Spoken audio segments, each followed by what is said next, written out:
Okay, we're going to call this meeting to order. If you'll all join me in the Pledge of Allegiance. Pledge allegiance to the flag of the United States of America and to the republic for which it stands, one nation, under God, indivisible, with liberty and justice for all. Thank you. If we could have a roll call. It's green. There's two. I don't know. Can you hear me now? I can hear now. Okay. Okay, thank you. Okay, Mr. Morrow. Here. Ms. Brumhauer. Present. Mr. Denise. Here. Ms. White. Here. Mr. Ramsey. Here. Ms. Webster. Here. Thank you. Thank you. So the only announcement that I can think of is that Ms. Drumheller is on Zoom. Do you have anything else? Any agenda modifications? Madam Chair, I just have one item. It is number 10 under Staff Matters. I skipped item B, so it should be item A and item B, not item A and item C. Thank you. Thank you.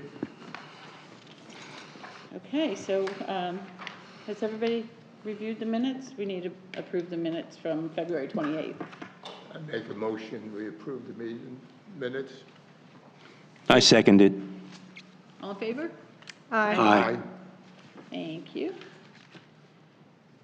Unfinished business. Mr. Benton? Thank you. So in your packets, you have a copy of the Parks and Recreation Volunteer of the Year nomination form. We took the feedback from the February meeting and made some adjustments to that draft copy. So the copy you have tonight, I hope, addresses all the concerns that we had discussed in February.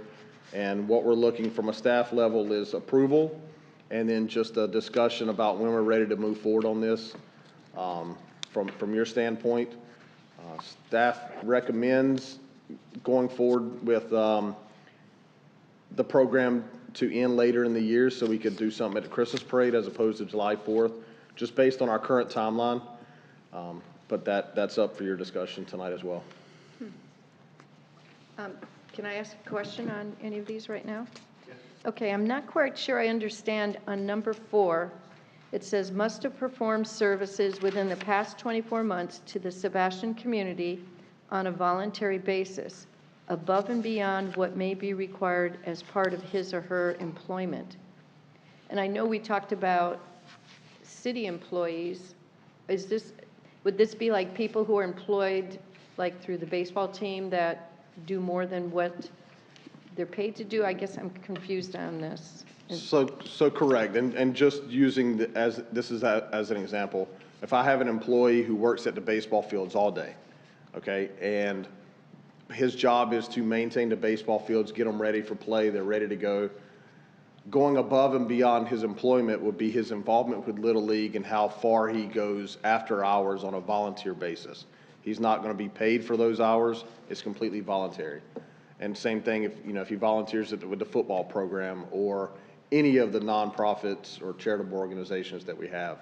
That's what it's based off of. So it's a city employee? It can be, correct.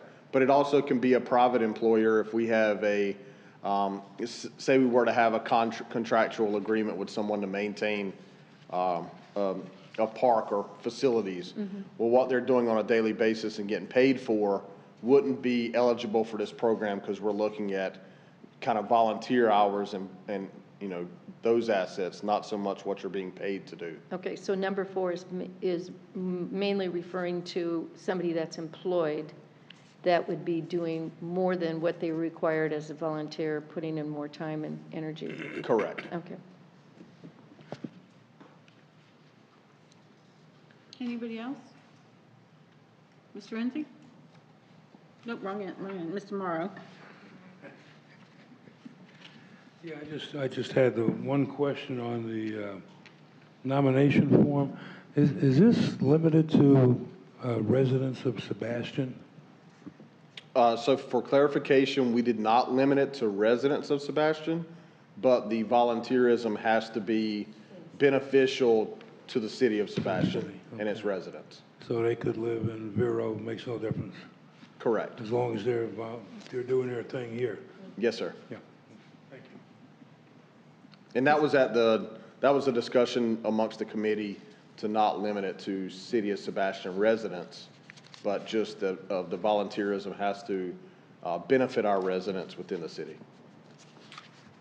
Mr. Denise. I like the point that we don't start until later in the year, Christmas, give us time. And I also think there's just value of not putting too many restrictions on it to get people that don't receive it but get recognized that they've been nominated. I see value in that and more people. So I don't think we should get tied down to, that's what we're here for, when the nomination comes up, to decide who's the best, not to have it on the form necessarily. I think you've done a nice job. I'm in favor of it if there's a motion. And there's no age restriction on this either, is there? No? Not currently, unless you all would like to put that in there. Mr. Renzi? Yeah, so how will these applications be distributed, and where will they be distributed? So kind of from a staffing level, our plan is to get it out to all of our nonprofit charitable organizations that we know of within the city, special event committees. We'll have it on the city's website, and also we'll advertise it on Facebook. So we'll try to get the word out as much as we can to all of those groups. I think once we're able to get it out to using, for example, Fine Arts and Music Festival, Clam Bake, Shrimp Fest, the youth athletic organizations, 4th of July committees, once we get it out to all those committees and even some of our other committees within the city, then I think, the word will start to spread and we'll get plenty of nominations, I would believe. Pretty much flood the city. Yes. Yes, So sir.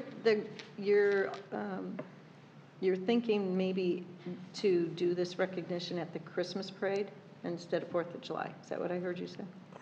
That would be my preference. It's just, we're running up, we're getting close, we're getting ready to go into May, running up on a kind of a tight timeline. It's going to be the first time that the city operates the 4th of July parade from A to Z. In the past, the Lions Club accepted all registrations, did everything, and we were only day of operations. So we've got that new element that's coming in. So I would prefer that we'll start the process late summer, early fall, and start nominations and have everything ready in place so that our first nominee could be recognized at the Christmas parade. So what would your deadline date be? And we need a committee too. Yeah, it's completely up to you all, but I would recommend that we give ourselves October. probably 6 weeks, 8 weeks Okay. to be able to, adequately review, make the nomination, and then it'll have to come to this committee for final approval in The parade's typically in the November. beginning It's of the December, first, so yeah. maybe the end of October would be October. good. Correct. And then the committee makeup? As far as a committee that would review the nominations, we would have, I would prefer that we have one member of this committee, and then we could have some of the, couple staff members, and also members of whatever organizations we'd like. If we want to get, some of the people from the Rotary, veterans groups, the athletic organizations, get a couple of those people as well. And looking at a number of maybe, how many people? I would say no more than 5 to 6. And would you put together a group like that? Would you reach out and do that? Yes, staff could handle that. Okay.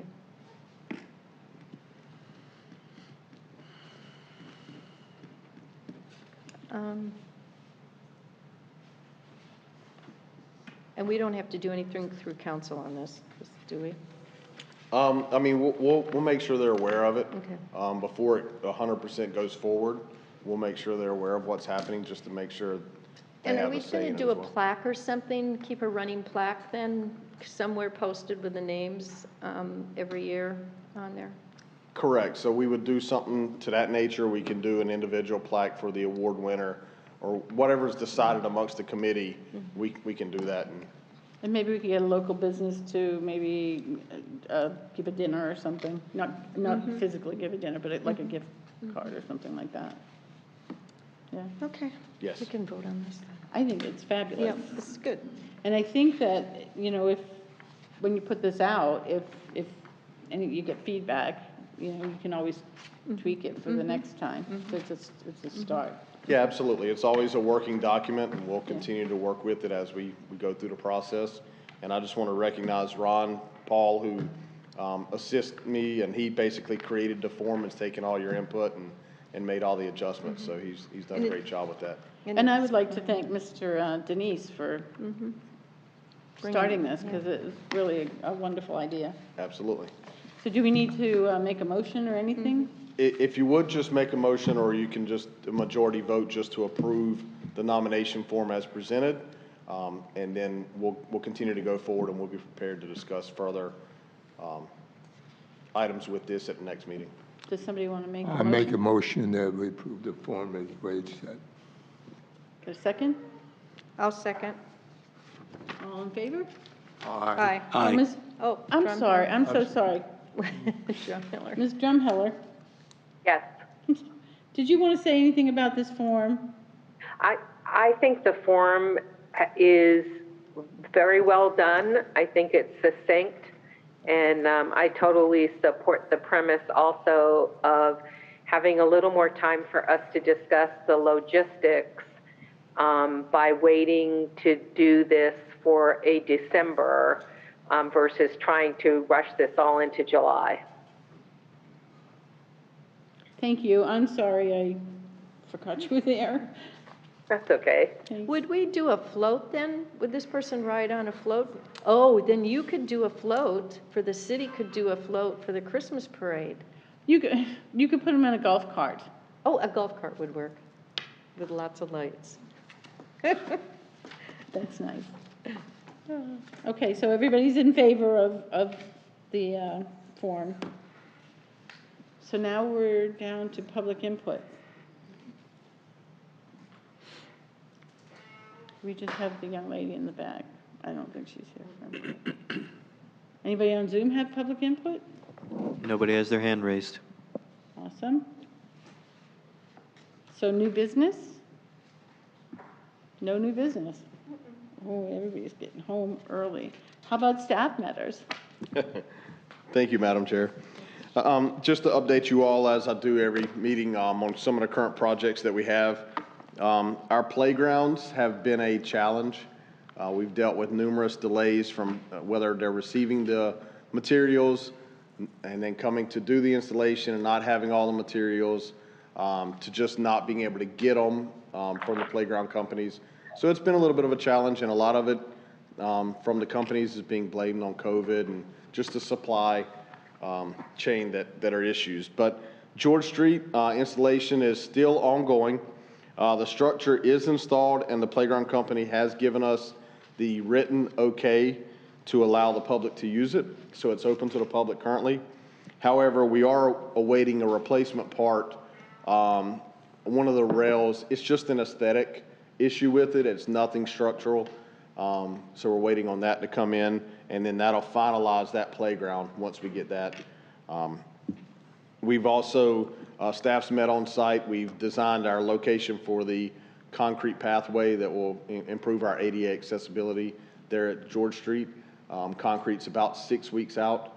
So once we get once the company's ready to go with that, we'll install the concrete sidewalk joining the concrete around the park, the sidewalk around the park to the playground.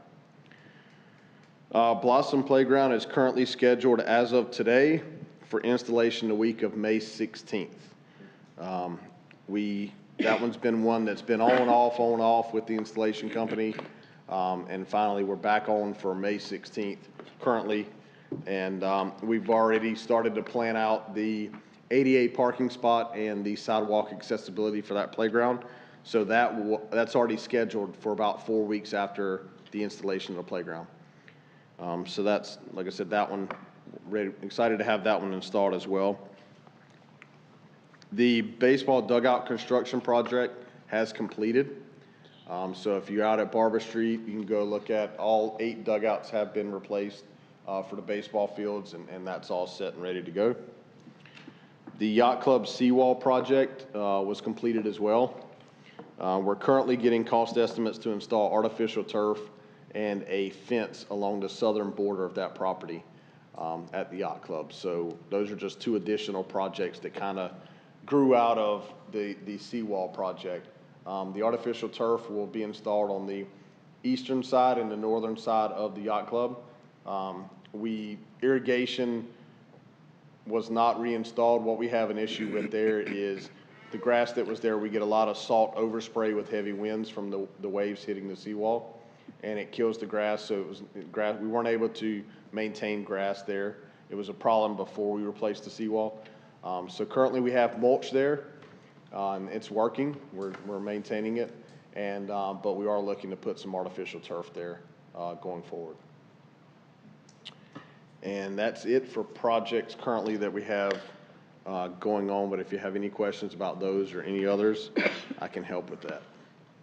How about on Barber Street? It seems like there's a lot of work being done there around the lake. I assume that the neighborhood is happy with that. Garden Club Park, that's kind of a project that we're working right alongside with our stormwater department. That pond we've cleared a lot of invasive vegetation around the pond, and it's cleared it up so that we improved our drainage inlets on the north side and the south side of that pond as well. So it's going to help us with stormwater relief when we get heavy rains. The inlet on the north side was completely grown over, so they went in and cleared that completely out, and it's now got an inlet from the north side and the outlet from the south side. They just recently installed a pipe there to assist with that as well. They did a lot of clearing on of a lot of invasives with Brazilian peppers and many others that were around the park that I know when we walked it over a year ago, I think Ms. White came out and our natural resources specialist identified a lot that we needed to remove. So that project has been going on, and they should be complete here in the next week or so there. It looks great. Brian? Yes, sir. What happened to the metal sculptures down by the river there? You know where I'm talking about? Yes, sir. So that has nothing to do with the city. That was private property. Oh. And I know that property is up for sale, and the property owner relocated those sculptures that were there. Private property? Are the restaurants private property also? What he's talking about is The just restroom, south sorry. of the working waterfront. There was a veteran sculpture that was there of a soldier. Alligator. And there was, I think there was a deer By sculpture. the old Hurricane Harbor? Correct. But there's a restroom there now. Is that The ours? restroom is the city's, yes. It is the city's, okay. Yeah, Ms. that's our Guernsey had property asked line about it. right there on the south side of that restroom. Do we know what's going to happen to that property? I do not. Okay. Anybody else? So upcoming events? So upcoming events at Riverview Park, May 6th from 5:30 to 8 p.m. we've got Chamber of Commerce concert in the park. And then on May 14th from 10 a.m. to 3 p.m. we have the Sebastian Craft Club in Riverview Park as well. And what is that? The Craft Club is May 14th. The concert in the park is May 6th. That's it? That's all I have for tonight. Wow. All right, how about committee member matters? Let's start with Mr. Morrow. Nothing, Madam Chair, thank you. Mr. Denise? I'm curious about, we had two gentlemen here at the last meeting and talking about the sailboat into that property. I had walked to the line. I didn't walk in where the oysters field is, but are there oysters in there? I mean, it seemed like they had a reasonable request, and I was wondering if you've given that more thought or any ideas on that. Yes, sir. So I did receive after following that meeting, staff, we had quite a few discussions. We went down and visited the site. We actually, shortly after that meeting, had an issue with someone did drive a vehicle in there and hit one of our electrical pedestals alongside where the barriers were installed. So if you were down there recently, we installed 2 new ones actually, since our last meeting down there to prevent people from having access. In our evaluation, we have two major concerns with that location. One is the pedestrian access. There's a lot of walkers that walk along that sidewalk on a daily basis all throughout the day. 2, it's a natural area on the beachfront there, and it's really hard, if we were to open it up for the sailboats, for them to launch there, we have an issue with enforcement of anyone else that feels like they want to launch their boat there. Whether it's a motorized boat with a motor on it, whether it's a kayak, they want to back their complete truck down in there, jet skis. So those are really the 2 elements that are preventing staff from wanting to use that location. It's a beautiful natural area there. It's a sandy beach area, and you got the sea grape on one side. You know, I have concerns of that stuff getting damaged, but also pedestrians, control of the pedestrians going through there. And then also, there's no way to enforce who can launch and when they can launch. If we were to open it up, it's just kind of a free-for-all, especially on the weekends, and I don't think it's a good idea, and staff has made the recommendation that we not go forward with that location. One of the gentlemen, Mr. John Draw, he had called me on April 7th, around 11:08 a.m. I returned his call on April 7th afternoon, and then and left him a voicemail. I didn't hear back. I returned another phone call on April 11th. Left him a little bit more details, because in his voicemail he said they had other ideas, so I wanted to go ahead and give him our decision and our details, and I have not heard back since then. I really thought they might be here tonight, but that's the decision that staff's made, and I just think that those are our reasonings for it. Yeah, well, I think there's reasonable reasons. That does bring me to one more topic. It just happened this morning. I walk down there daily, and a lot of people recognize me. And this morning, there was on the first pair, somebody up there with a dog. And right away, they pointed it out to me, because they probably recognized the last time I was on the board, I was the one guy that voted against the dog park, because I never believed that everybody would be happy with that, and they would still use the other facilities. But I pointed out that there is no sign on that, and I don't remember ever there being one on that one. And but I think the consistency, they said, well, pointed out to me, well, you can't walk on the other 2 docks, why should you be allowed to walk on that one? I said, I have no, it sounds logical to me, but there isn't a sign, and I'm not going to go tell them to get off the pier with the dog. Which one are you speaking about? Because I know we've replaced numerous signs at the twin piers. I know. Well, before you get to that, where the parking lot is. The observation deck The area. observation deck. So I would suggest we might want to put one on there, because it does make sense. Why shouldn't you be allowed to have the dog on that one and not the other 2? But truthfully, I like to get my walking in fast and go on to the next thing.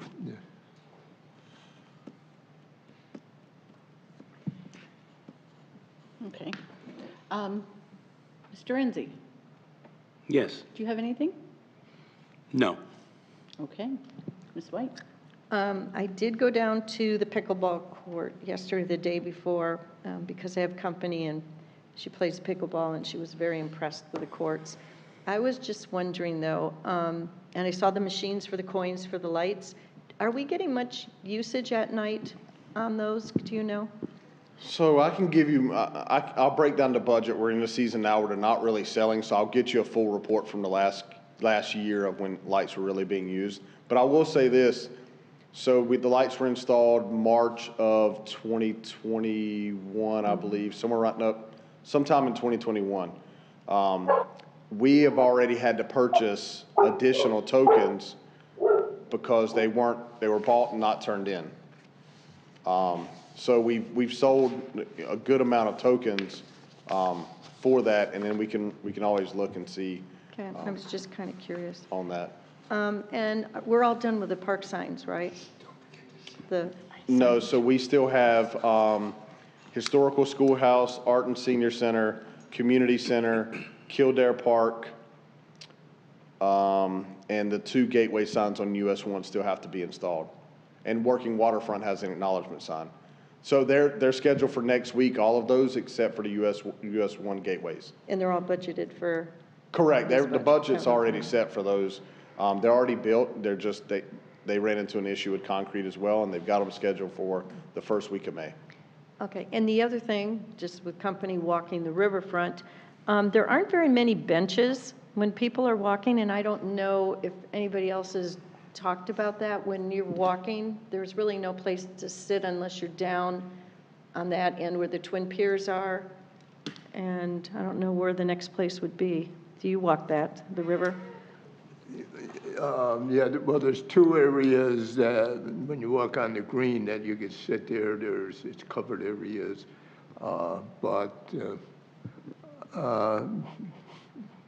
Truthfully, Isn't a lot of that private property that we're talking about? well, as you go beyond there, yeah, right.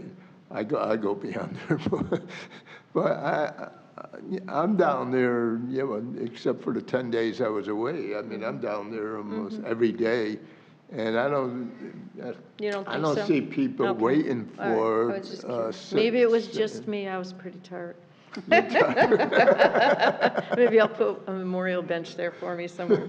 That's all I had, thanks. Oh, and Easy Street Park is looking, it's good. I mean, it's doing very well, and the ducks are happy, and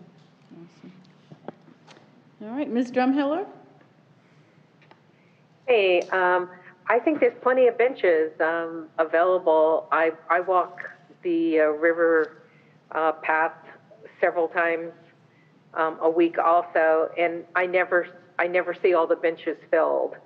But it would be nice to have one way down yonder, but that's not even something that Parks and Rec would have anything to do about. I don't know if any of you were able to go to the Facebook page for the Garden Club of Sebastian, but they have had like 2 meetings in the past month at the park on Barber Street for plant exchanges, and they made up at the gazebo at one time. So there is a lot more action going on there, and they're liking using the gazebo. So it's really nice to see that park is having more activity. I've done my rounds for my parks, and Periwinkle Park seems to have more activity lately, but I've yet to run into anybody at Filbert Park ever. So I don't know how much anyone else sees there. And of course, the dog park is the dog park. But everything else is good, and I think the job that everyone is doing at Riverview is amazing. It's always so clean, and every morning at 6:30, people are there emptying the garbage, putting it together. So I think you guys, our Parks and Rec department, really deserve a lot of accolades. Ms. Drumheller, this is Brian. Yes. Can you, next time they have a meeting of the Garden Club, and they're planning to do it at Garden Club Park, could you notify me so I can attend? Oh, I will be glad to. They post it on the Facebook page, but the next post I see, I will take a screenshot of it and send it to you. Thank you. Yeah, I don't personally have Facebook, and I don't know if it's a public or a private group so with the city's Facebook page, I probably wouldn't see it. Right. So No, I'll be glad to give you the information. Yeah, I would appreciate that. I know I've spoken with a lady that's interested in doing a butterfly garden at Garden Club Park, so we're going to probably working to advance that, and a couple other things there as well. So I'd like to get included in the Garden Club group so that I can just have those discussions with them as well. There is, even if they're not having a next meeting, I can at least get you the contact information for the person on that Facebook page that really is kind of the leader of the group. And maybe that would be worth a conversation also. Absolutely. I'd appreciate that. Thank you. Okay. Is that it? Okay, so for me, I don't know if anybody's noticed the flags that are flying at the park. That is with the Exchange Club, and every flag, in case you didn't know, every flag represents a child that was killed through child abuse or neglect. So I just wanted to mention that. And Shrimp Fest, I worked Shrimp Fest. I'm too old for that. And it was really excellent. And I'll say that the guys that work, the city employees work there are fabulous, and the police and everybody is wonderful. I would say that the ladies' room every time is an issue. I don't understand why people are so messy, but it's a mess. There's no tissue.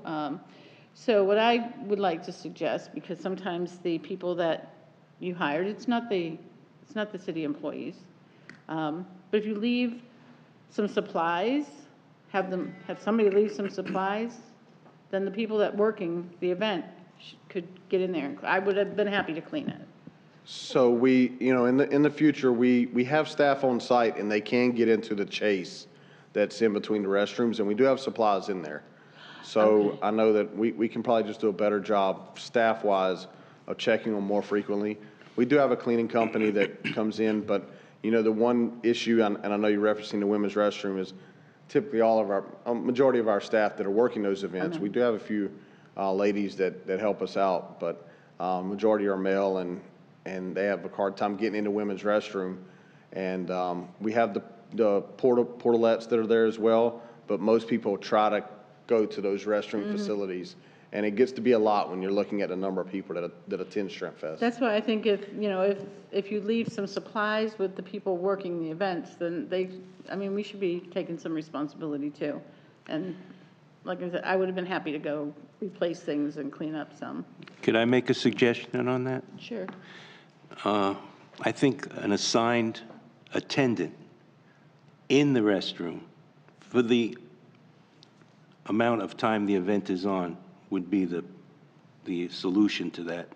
When you go to places, like if you're on the road and you stop at the restroom, usually there's somebody in there always taking care of it Yeah. to make it clean. I think Yeah. that's what would be the answer. That's a lot, getting a volunteer to No, to not do a that. volunteer, a paid attendant Oh, to do that. yeah. Or I would like that, but that's whatever all I- event it is, it could be that it's a scheduled time. Every hour they're in there checking to see, Yeah. or every half hour. Yeah, I mean, it's got to be attended to Yeah.